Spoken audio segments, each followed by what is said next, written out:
사순절 세 번째 주일입니다. 우리의 몸과 마음을 바르게 하고 주님의 십자가를 바라보며 우리 하나님께 예배합니다. 하나님께 예배하는 사람은 영과 진리로 예배해야 합니다. 아멘.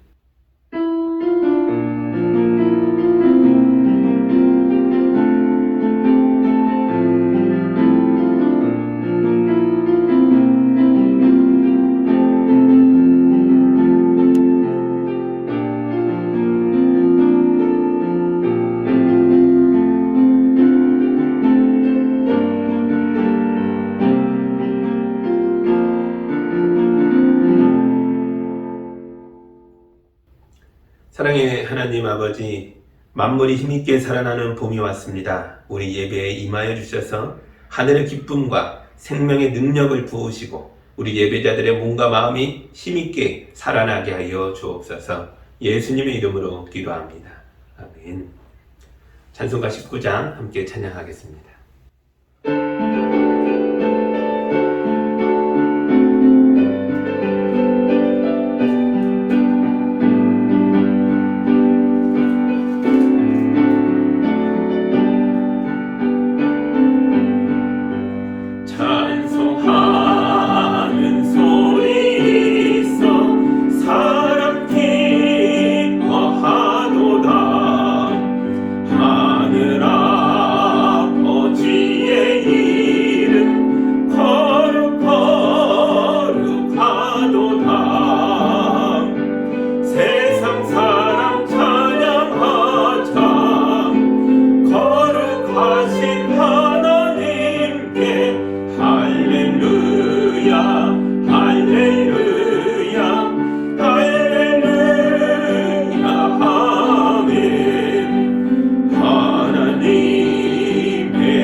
우리 한 주간의 삶을 되돌아보며 거룩한 예배자로 서기에 부끄러운 것들이 있다면 이 시간 다 고백하고 용서받고 예배자 다음을 회복하는 기도를 함께 드리겠습니다.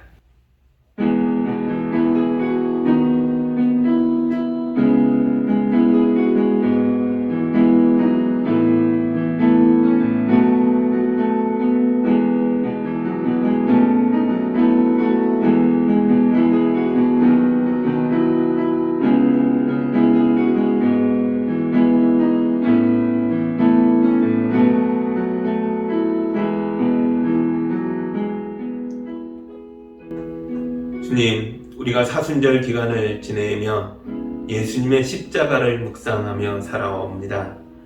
주께서 우리를 용서하시기 위하여 십자가에 오르셨는데 우리는 정말 이웃을 용서하며 살고 있었나 되돌아봅니다. 주님이 고난을 통해 우리의 죄악의 권세를 멸하셨는데 우리는 혹시 불의와 타협하며 세상의 죄를 따르며 살진 않았나 두렵습니다. 주님께서 십자가에 죽기까지 우리 하나님께 순종하셨는데 우리는 성령님의 인도하심을 거절하고 우리의 욕망을 따르며 살지 않았나 되돌아보았습니다. 우리 아버지께서 집 나간 자식을 간절함으로 뜨거운 사랑으로 기다려주셨는데 우리는 과연 주님의 음성에 아멘하며 우리의 삶에서 주께로 돌아왔는지 되돌아봅니다. 주여, 우리가 십자가 밑에서 엎드려 울며 통회하며 자복하오니 우리를 불쌍히 여겨주시고 용서하시고 회복시켜 주옵소서. 예수님의 이름으로 기도하옵나이다. 아멘.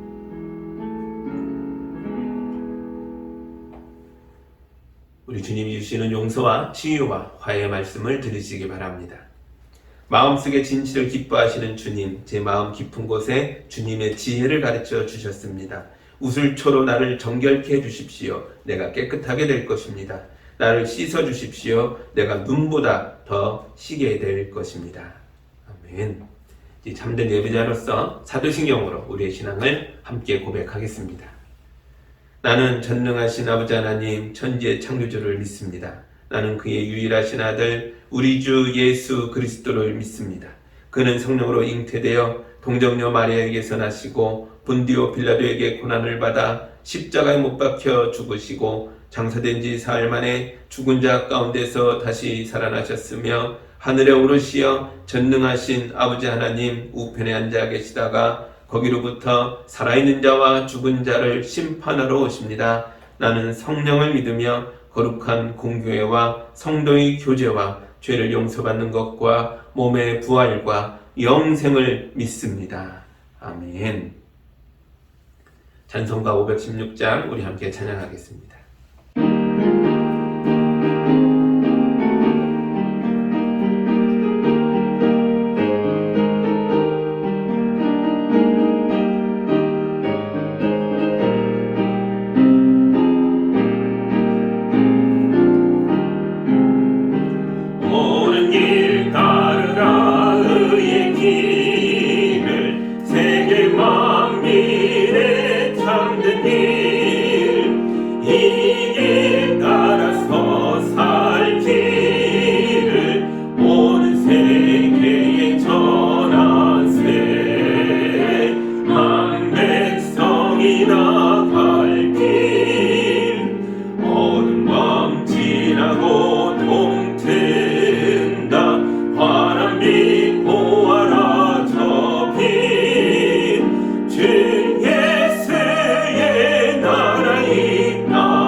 보아라 저 빛 주 예수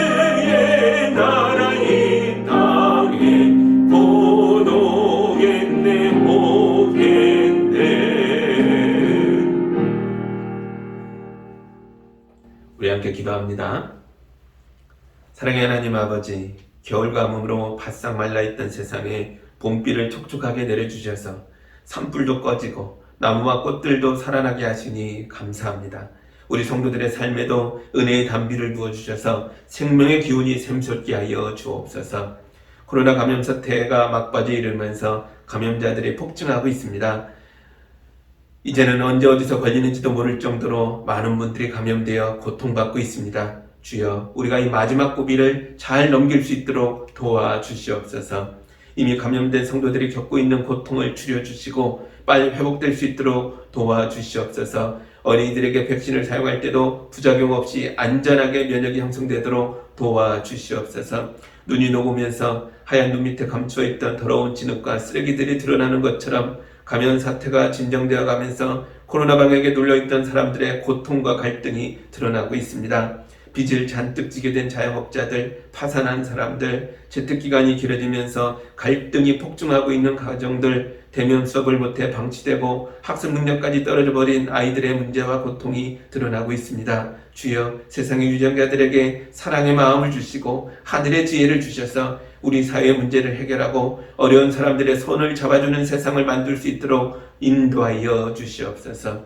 우리 교회에도 주님의 말씀을 주시고 주님의 능력을 주셔서 우리가 힘있게 일어나 우리 가정과 이웃을 돌보게 하여 주옵소서. 우리를 축복하셔서 땅끝까지 가서 생명을 바쳐 복음을 전하시는 선교사님들을 더 많이 후원할 수 있도록 도와주시옵소서. 주님이 우리 성도들의 현실에도 임하여 주셔서 우리 성도들이 개인과 가정의 어려움을 잘 해결하고 회복되어 건강한 삶을 만들어갈 수 있도록 인도하여 주시옵소서. 우리 예배에 임하시며 우리와 함께하여 주시며 우리를 사랑으로 인도하여 주시는 예수 그리스도의 이름으로 기도하옵나이다. 아멘.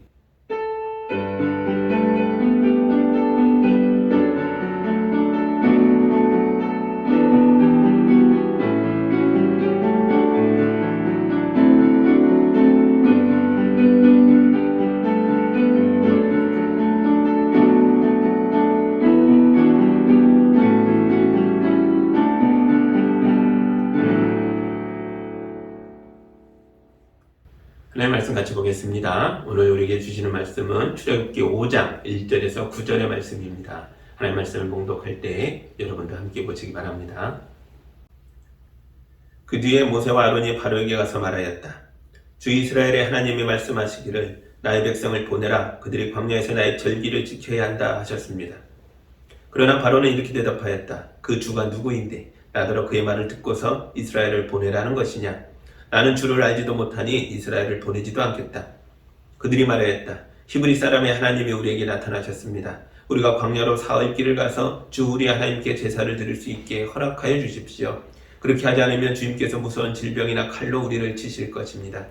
이집트 왕은 그들에게 이렇게 대답하였다. 모세와 아론은 들어라. 너희는 어찌하여 백성이 일을 하지 못하게 하느냐? 어서 물러가서 너희가 할 일이나 하여라. 바로가 말을 이었다. 그들이 이집트 땅의 백성보다도 더 풀어놨다. 그런데도 너희는 그들이 하는 일을 중단시키려 드는구나. 바로는 그날로 이스라엘 백성을 부리는 강제노동 감독관들과 작업반장들에게 명령하였다.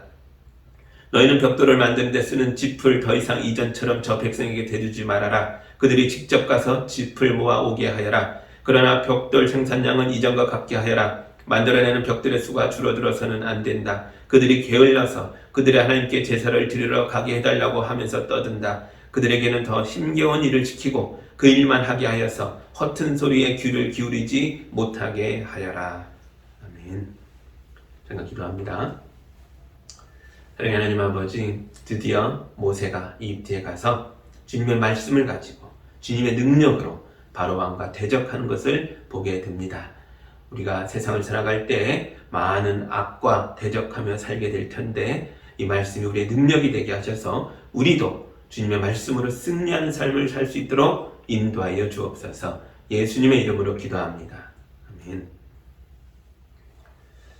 하나님께서 광야의 양치기였던 모세에게 나타나셨습니다. 모세야, 이집트로 가서 내 백성에게 자유를 선포하여라. 그러나 모세는 하나님의 부탁을 거절했죠. 하나님, 저는 상처가 많은 사람입니다. 제 인생이 아주 심하게 꼬여 버렸습니다. 저는 말재주도 없는 사람입니다. 저는 사람 앞에 나서는 게 너무 무섭습니다. 그때 하나님께서 모세에게 말씀하셨습니다. 모세, 네 손에 있는 게 뭐냐? 모세가 자기 손을 보니 지팡이가 있었죠. 지팡이입니다. 이 지팡이는 머리가 둥그렇게 구부러진 양치기의 지팡이였습니다. 구부러진 모세의 인생과 이 양치기의 지팡이는 마치 쌍둥이처럼 닮아 있었습니다. 그때 하나님 말씀하셨죠. 너는 이 지팡이를 잡아라. 그리고 이것으로 이적을 행하여라. 아멘. 그리고 우리가 지난주에 봤던 말씀의 한 구절을 제가 읽어드립니다. 그래서 모세는 아내와 아들들을 나귀 등에 태우고 이집트 땅으로 돌아갔다. 그때 모세는 손에 하나님의 지팡이를 들고 있었다. 아멘. 기억나시죠? 모세가 들고 있는 지팡이는 평범한 양치기의 지팡이였는데 왜 이게 하나님의 지팡이입니까? 하나님이 모세와 함께하고 있기 때문인 줄 믿습니다. 본래 모세는 이집트 왕자였지만 살인을 저지르고 광야로 도망가서 양치기로 살았습니다. 이번 생은 망했어. 어쩌면 이게 모세의 입버릇처럼 중얼거리는 말이었을 겁니다. 그런데 하나님께서 이런 모세를 이렇게 세우셔서 이스라엘 백성의 구원자가 되게 하셨습니다. 여러분도 이 생망, 이번 생은 망했어. 이렇게 외친 적이 있을 겁니다. 그러나 반듯한 길만 걸어가는 사람이 얼마나 있겠습니까? 우리도 구불구불하게 굴곡진 인생을 살아가고 있습니다. 이런 우리를 구원하려고 하나님의 아들이 우리에게 오셨습니다. 제가 한 구절의 말씀을 읽어드립니다. 모든 골짜기는 메우고 모든 산과 언덕은 평평하게 하고 굽은 것은 곧게 하고 험한 길은 평탄하게 해야 할 것이니 모든 사람이 하나님의 구원을 보게 될 것이다. 아멘. 예수께서 오셨을 때에 이런 일을 하셨다라고 성경에 기록되어 있습니다. 여러분, 예수님을 믿으십시오. 그러면 우리의 구불구불했던 인생길도 곧게 펴지는 줄 믿습니다. 인생이 구부러졌다고 이번 생은 망했다라고 말했던 우리를 이렇게 세우셔서 하나님의 일을 하는 하나님의 사역자로 주님이 세우시는 줄 믿습니다. 우리가 사명을 가진 자로서 내 가족과 내 이웃에게 가야 합니다. 모세처럼, 이집트로 갔던 모세처럼 우리도 가서 복음을 전하여 내 구부러진 삶을 못 살지만 하나님이 함께 하시기에 하나님의 능력의 지팡이가 되어 내 이웃을 구원하는 일에 쓰임받게 될 줄 믿습니다. 아멘. 드디어 오늘 본문에서 모세가 이집트 왕 바로를 만납니다.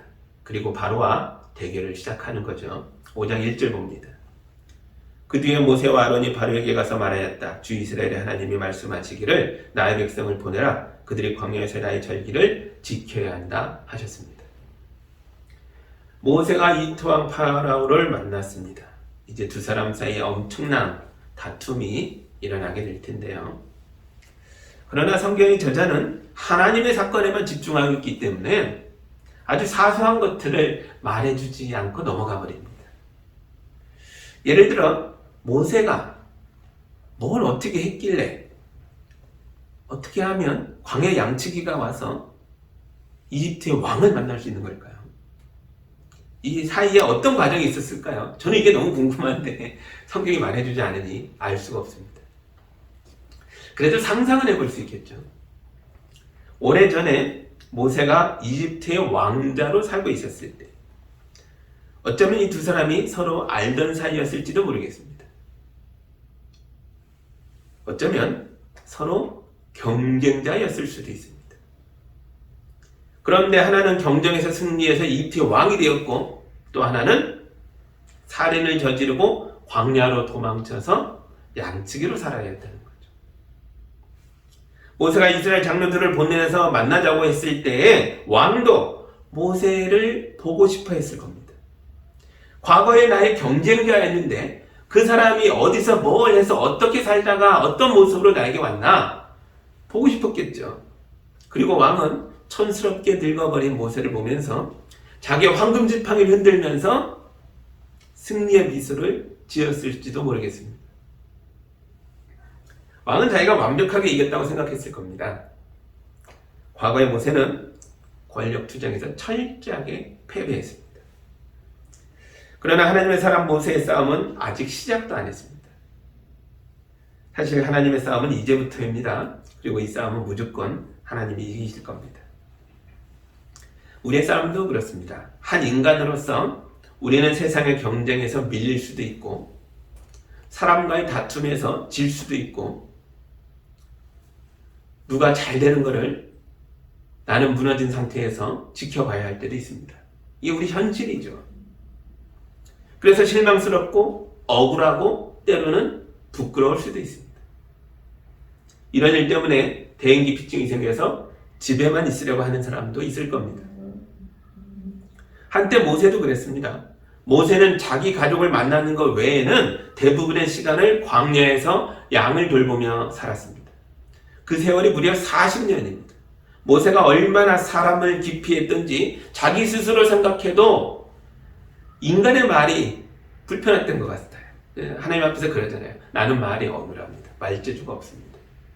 사람과 대화할 능력이 없습니다. 그런데 보십시오. 모세에게 하나님의 권세가 임했습니다. 모세는 이집트 왕 앞에 당당하게 섰습니다. 패배자로서 경쟁자 앞에 다시 선다는 게 얼마나 부끄러운 일이겠습니까? 그러나 모세는 이 왕 앞에 다시 섭니다. 왜냐하면 지금 모세는 과거의 모세가 아니라 하나님의 사람이기 때문입니다. 하나님의 사람 모세가 왕 앞에 서서 힘있게 외쳤습니다.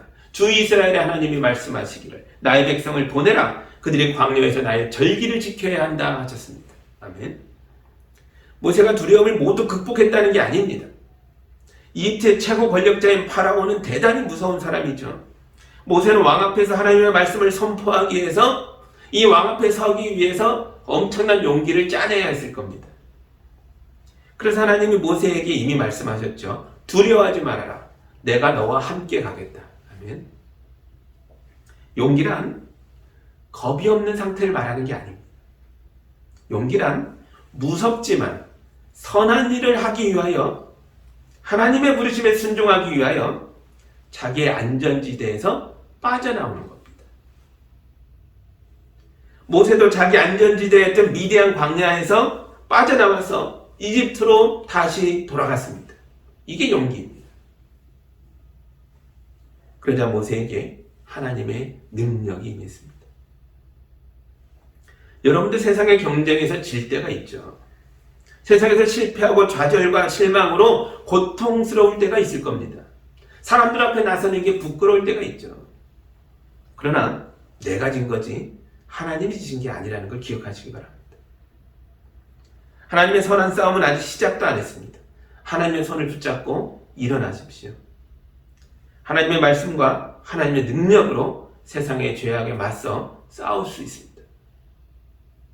선한 용기를 내시기 바랍니다. 여러분의 안전지대에서 빠져나와서 복음을 전하고 사람을 살리는 거룩한 모험을 시작하시기 바랍니다. 그때 하나님의 능력이 여러분에게 임할 것입니다. 제가 요한 1서 2장에 있는 말씀을 하나 읽어드리겠습니다. 내가 여러분에게 이 글을 쓰는 까닭은 여러분이 강하고 하나님의 말씀이 여러분 속에 있어서 여러분이 그 악한 자를 이겼기 때문입니다. 아멘. 요한 1서가 쓰여질 당시에 교회는 극심한 어려움에 빠져 있었습니다. 네로 황제가 교회를 핍박하고 문 닫게 하고 불태우고 많은 사람들 십자가에 못 박아 죽일 때입니다. 그런데 요한 사도가 뭐라고 말합니까? 우리는 강합니다. 주님의 말씀 안에서 그 말씀 우리 안에 있기에 우리는 이미 그 악을 이겼습니다. 악한 상태가 여전히 힘이 넘쳐 보이고 사나워 보여도 하나님의 말씀이 자기 안에 있는 자들은 이미 그 악한 자를 이긴 겁니다.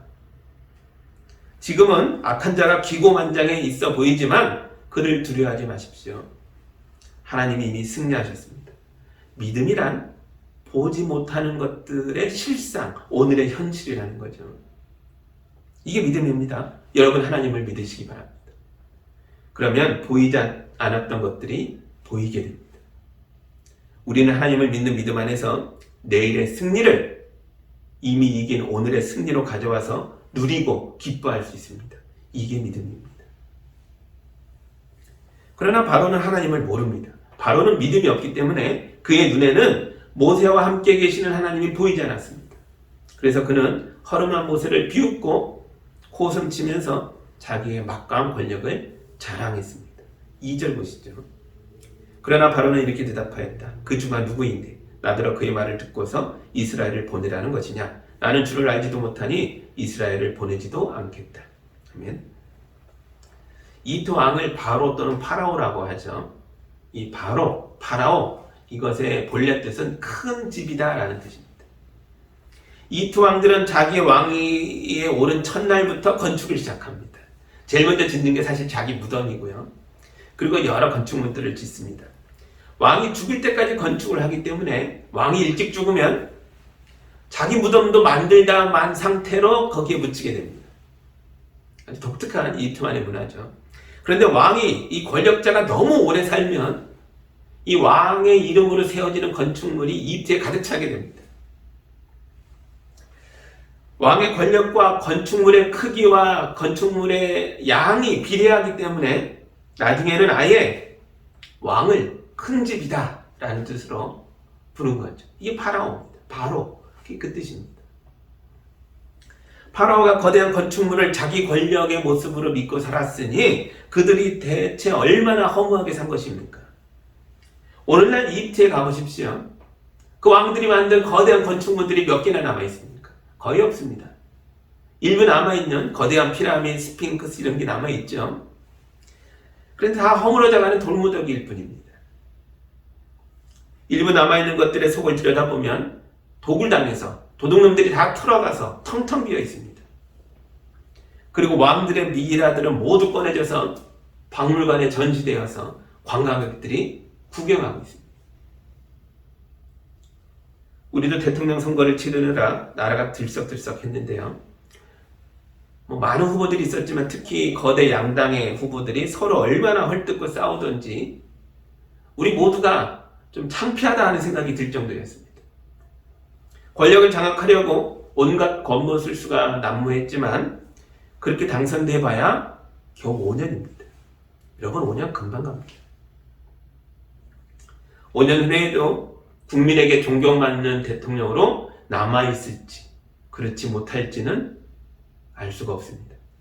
불행하게도 우리나라는 아직까지 그런 대통령을 제대로 갖지 못했습니다. 여러분, 이런 상황을 살아가는 우리 자신이요, 누구 죄다, 누구 때문이다 말하기 전에 우리 그리스도인들이 먼저 회개해야 합니다.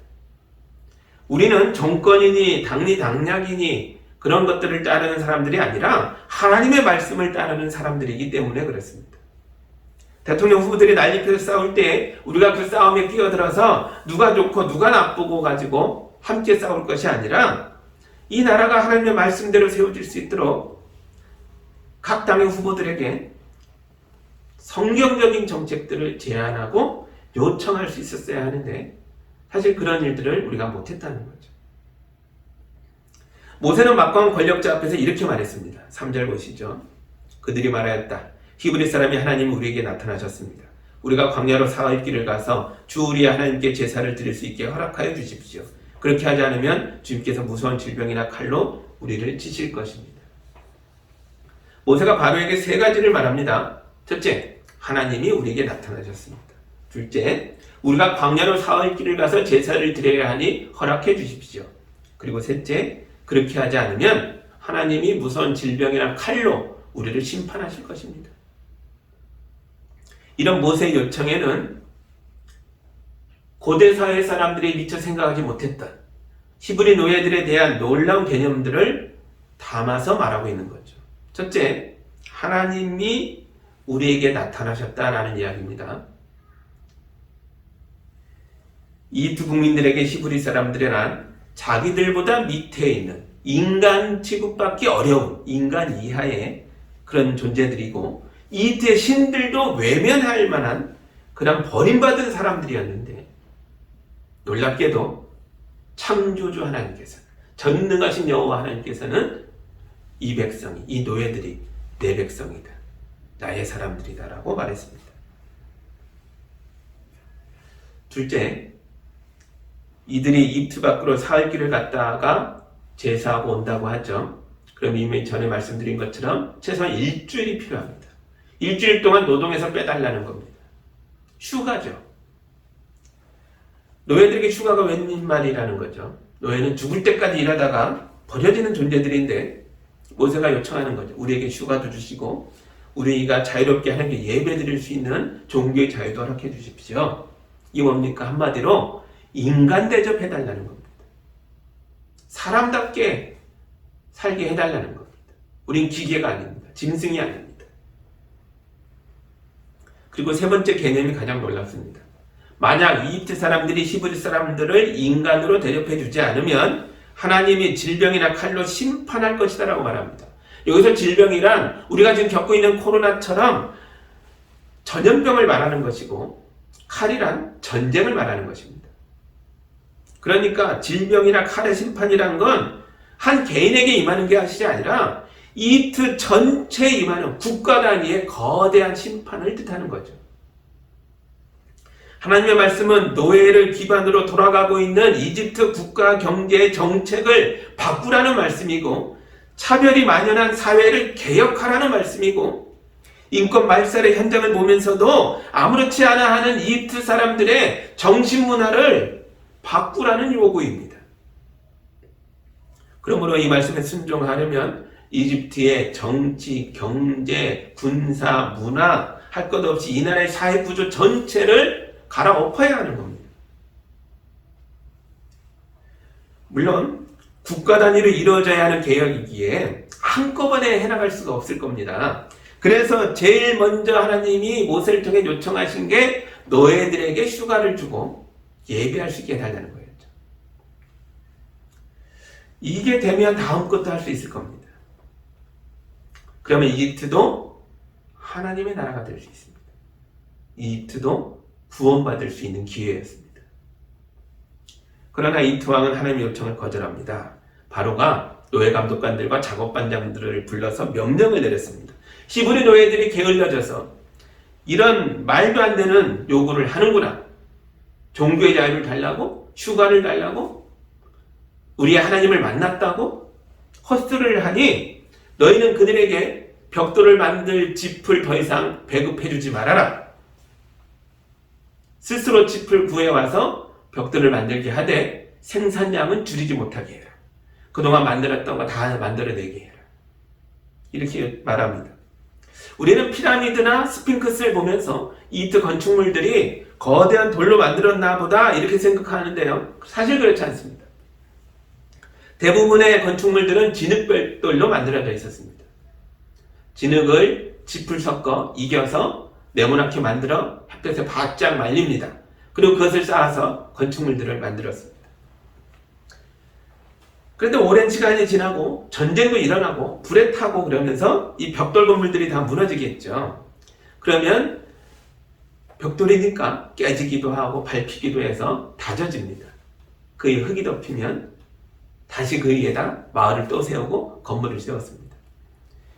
이런 식으로 거대한 벽돌 무더기들이 땅에 묻히고 해왔기 때문에 지금 남아있는 거, 눈에 보이는 거, 돌로 된 것만 남아서 이집트는 돌로 건축물을 만들었나 보다 이렇게 생각하기 쉬운 거죠.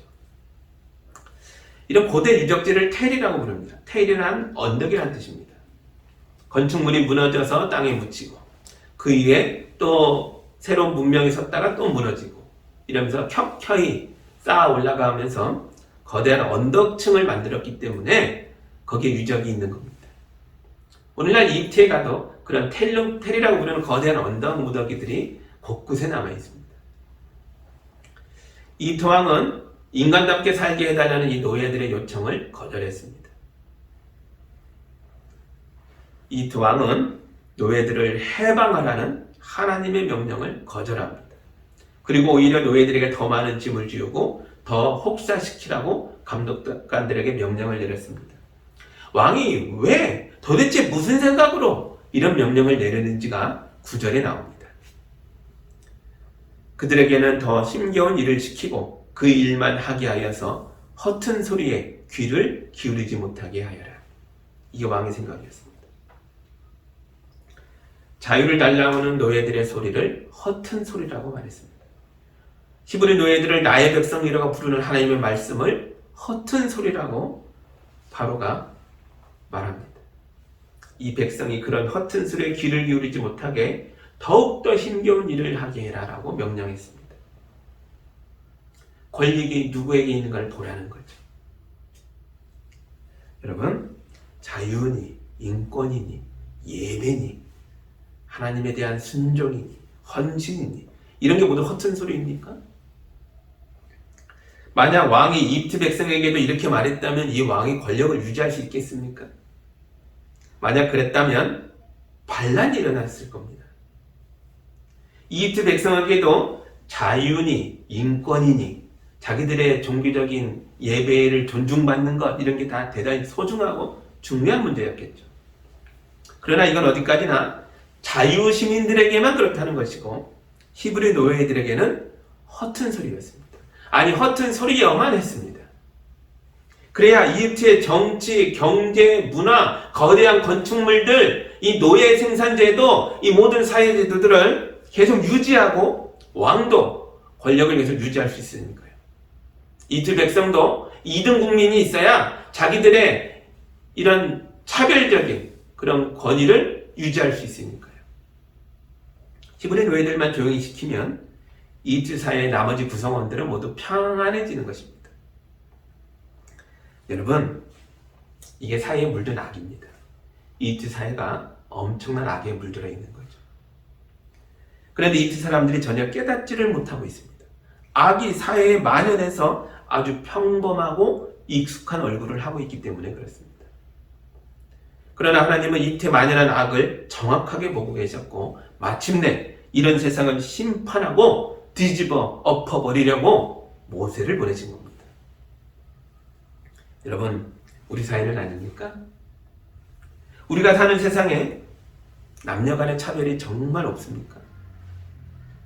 우리가 사는 세상은 진짜 공평하고 공정합니까? 우리 사회가 이주노동자들, 장애인들, 가난한 사람들, 건설노동자들, 하청업자들, 미혼모들, 성소수자들, 또 북에서 내려온 세터민들에게 최소한의 인간을 인간답게 하는 그런 삶을 보장해주고 있습니까? 우리 사회가 어려움에 처한 분들의 인권을 인정하고 인간 대접을 하고 있습니까? 맞습니까? 예수님은 정당을 만든 적이 없으십니다. 대통령 출마를 하신 적도 없고 스스로 왕이 되려고 하신 적도 없습니다. 아니 사람들이 자기를 왕으로 추대할까봐 도망 다니시기까지 하셨습니다. 왜냐하면 주님의 나라는 이 세상에 속한 게 아니니까요. 제가 요한복음 18장에 있는 예수님의 말씀을 읽어드리겠습니다. 예수께서 대답하셨다. 내 나라는 이 세상에 속한 것이 아니요 나의 나라가 세상에 속한 것이라면 나의 부하들이 싸워서 나를 유대 사람들의 손에 넘어가지 않게 하였을 것이요 그러나 사실로 내 나라는 이 세상에 속한 것이 아니요. 아멘. 예수님의 나라는 세상에 속하지 않았습니다. 그런데 왜 예수님이 헤롯 대왕을 향해서 헤롯 왕을 향해서 교활한 여우라고 부르셨을까요? 왜 예수님이 예루살렘의 제사장들을 향해서 회칠한 무덤이라고 말씀하셨을까요? 왜 예수님이 바리새파 사람들을 향해 독사의 자식들이라고 했을까요? 왜냐하면 이들이 정치, 경제, 종교, 사회의 권력자들이 되어서 세상에 가득 차서 평범해져 버린 악을 이용해서 자기 권력을 유지하고 있었기 때문입니다. 주님의 나라는 이 세상에 속해 있지 않습니다. 왜냐하면 세상이 주님의 나라에 속해 있기 때문입니다. 예수님은 세상에 가득한 악과 싸우셨습니다. 여러분, 예수의 몸인 우리 교회는 세상의 평범함을 가정하고 숨어있는 악의 정체를 밝혀내야 할 의무가 있습니다. 예수님은 가난한 자들은 복이 있다. 하나님의 나라가 너희들의 것이다 라고 말씀하셨습니다. 그러므로 교회는 예수님처럼 가난한 자들의 편에 서서 이들이 자유롭고 평화롭게 예배하는 백성이 되도록 도와주어야 합니다. 이게 하나님 나라입니다. 약자들의 외침을 허튼 소리라고 부르면서 억압하는 권력자들이 있다면 교회는 그 악한 권력자들에게 맞서야 합니다. 이게 예수님의 뒤를 따르는 교회의 사명입니다. 사실 모세와 바로의 대결은 이제 시작일 뿐입니다. 앞으로 우리는 하나님께서 이집트 권력의 꼭대기에 있는 파라오와 평범한 악에 중독되어 있던 이집트 백성을 그들의 숨겨진 얼굴을 폭로하게 하시고 그들을 심판하는 걸 우리가 계속 보게 될 것입니다. 여러분, 우리 그리스도인들이 먼저 예수님의 십자가 앞에서 회개해야 합니다. 오직 말씀에 서서 나와 우리 가정과 세상에 만연해 있는 악을 꿰뚫어 보아야 합니다. 그리고 그 악에게 이용당하지 않아야 합니다. 예수의 이름으로 악에 맞서서 싸워야 합니다. 우리 그리스도인들은 하나님의 백성이기 때문에 그렇습니다. 우리는 하나님 나라의 가치와 참된 예배와 사람의 인권과 자유와 사랑을 지켜내고 나누어주는 삶을 살 수 있어야 합니다. 예수 안에서 참으로 자유로워지는 우리 성도들이 다 되기를 주님의 이름으로 축복합니다. 아멘. 이렇게 기도합니다. 사랑의 하나님 아버지 감사합니다. 모세가 바로에게 맞서서 이스라엘 백성의 자유와 예배를 회복하고자 이제 첫 발을 떼었습니다. 우리 주님이 함께 하셔서 이 싸움을 큰 승리로 인도하여 가시는 줄 믿습니다. 우리 사회도 많은 악들이 숨어 있습니다. 사회의 이 공고함이 자기들의 기득권을 지켜내고자 많은 사람들을 누르고 있고 그들의 입을 막고 있고 자유의 외침을 허튼 소리로 만들어버리고 있습니다. 주여, 교회가 깨어나게 하시고 말씀이 깨어나게 하시고 참된 은혜를 깨닫게 해주셔서 하나님의 백성이 이 땅에서 사명자로서 하나님의 나라를 만들어가는 삶을 살도록 도와주시옵소서. 우리 그리스도인들이 내 가정에서부터 자유를 선포하고 하나님의 은혜를 나누며 생명의 기운을 북돋아 우리 가정을 살려내는 삶을 살도록 인도하여 주옵소서. 우리 개인의 마음속에 있는 숨겨진 악도 주님의 십자가 앞에서 들여다보고 발견하여 나부터 고치고 새 삶을 살도록 인도하여 주옵소서. 우리 성도들의 삶을 통해 세상이 치유받게 하여 주옵소서. 예수님의 이름으로 기도하옵나이다. 아멘.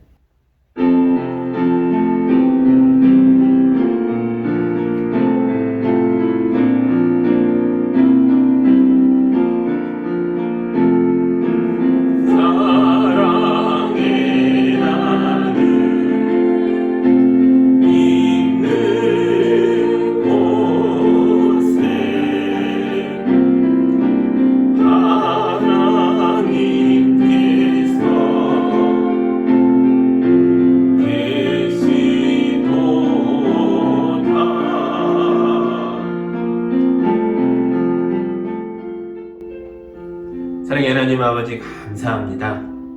세상에서 이 돈이 권력인데 우리는 하나님을 믿는 자들이라 돈의 지배에서 벗어나 돈을 다스리며 사는 자가 되게 하시니 감사합니다. 우리가 뜨거운 마음으로 주님 앞에 예물을 올려드렸습니다.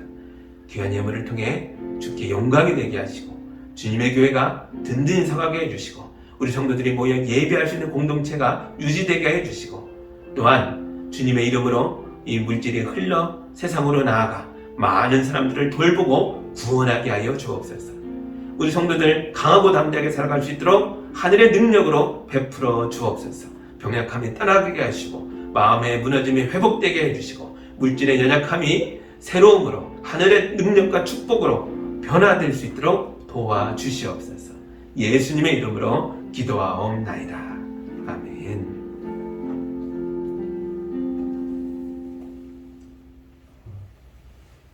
할렐루야. 우리 한 주간도 주님의 은혜 가운데서 뜨겁게 살아가실 때에 주님이 인도하실 줄 믿습니다. 기쁨 가운데 살아가는 성도들이 되기를 주님의 이름으로 축복합니다. 우리 마지막 찬양 힘있게 부르고 우리의 삶의 자리로 나아가겠습니다.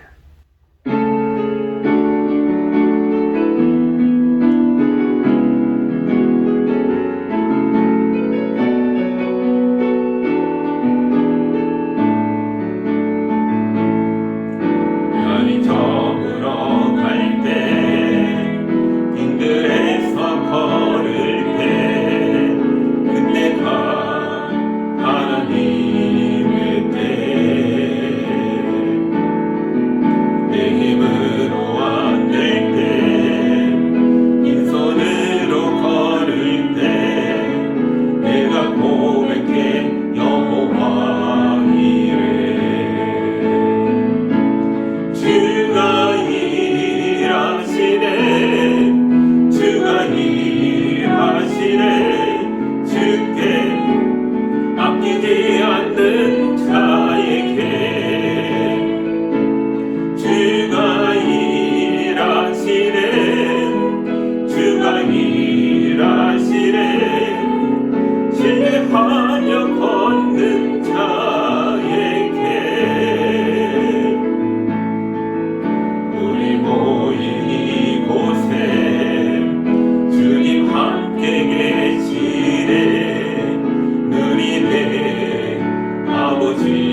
일하시네 주께 아끼지 않는 자에게 주가 일하시네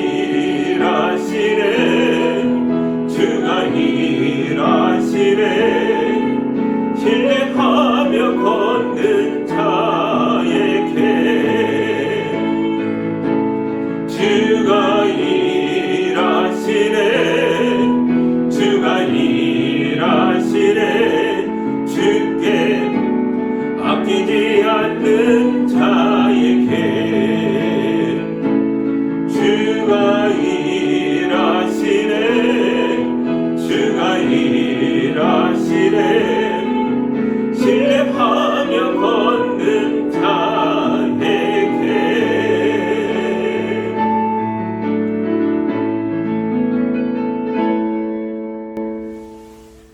이제는 우리 주 예수 그리스도의 은혜와 우리 하나님의 크고 놀라우신 사랑과 성령님의 인도하심이 주님의 말씀 붙잡고 자유를 선포하며 참된 예배자로 이 땅을 살아나가는 성도들과 가정과 삶의 터전 위에 이제로부터 지금까지 함께하기를 간절히 축원하옵나이다.